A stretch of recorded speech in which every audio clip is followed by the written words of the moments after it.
Morning Bangalore. അങ്ങനെ 7 വർഷത്തിന് ശേഷം ഞാനിന്ന് ബാംഗ്ലൂർക്ക് വന്നിരിക്കുകയാണ് കേട്ടോ. വൈകുന്നേരം ചുമ്മാ ഒന്ന് പുറത്തേക്ക് ഇറങ്ങി. നമ്മളിപ്പോൾ പോണത് സെയിൻറ്റ് പാട്രിക്സ് ചർച്ചിലേക്കാണ് കേട്ടോ.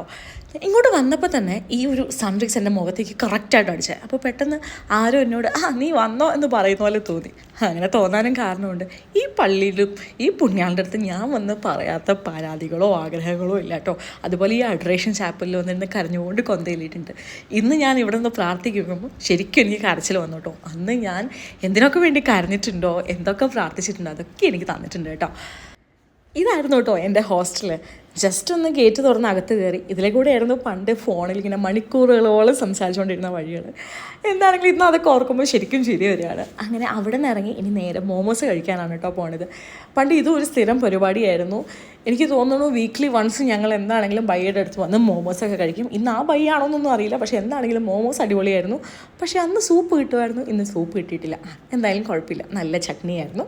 അങ്ങനെ മോമോസൊക്കെ കഴിച്ച് അവിടെ കുറേ നേരം അങ്ങനെ ഇരുന്നു. അങ്ങനെ ബ്രിഗേഡ് റോഡിലെത്തി. ഇവിടെ നിന്ന് ഞാൻ കുറേ നേരം ഇങ്ങനെ നിന്നു കേട്ടോ. ശരിക്കും ഈ ബാംഗ്ലൂർ ഉണ്ടല്ലോ, എന്നെ ജീവിക്കാൻ പഠിപ്പിച്ചൊരു നഗരമാണ് കേട്ടോ. എന്നെ ഇൻഡിപെൻഡൻ്റ് ആക്കിയ, കുറേ സ്ട്രഗിൾസ് തന്ന, കുറേ പുതിയ ആൾക്കാരെ ഞാൻ മീറ്റ് ചെയ്ത ഒരാൾക്കാരിൽ പോലും ഇവരൊന്നും കാണുന്നുണ്ടായിരുന്നു എന്ന് എനിക്ക് തോന്നിപ്പിക്കാത്തൊരു നഗരമായിരുന്നു ബാംഗ്ലൂർ. അങ്ങനെ ഈ കാഴ്ചകളൊക്കെ കണ്ട് ഞാൻ തിരിച്ചെൻ്റെ റൂമിലെത്തി. അപ്പോൾ അടുത്ത വീഡിയോയിൽ നമുക്ക് വീണ്ടും കാണാം. അതുവരെ ബൈ.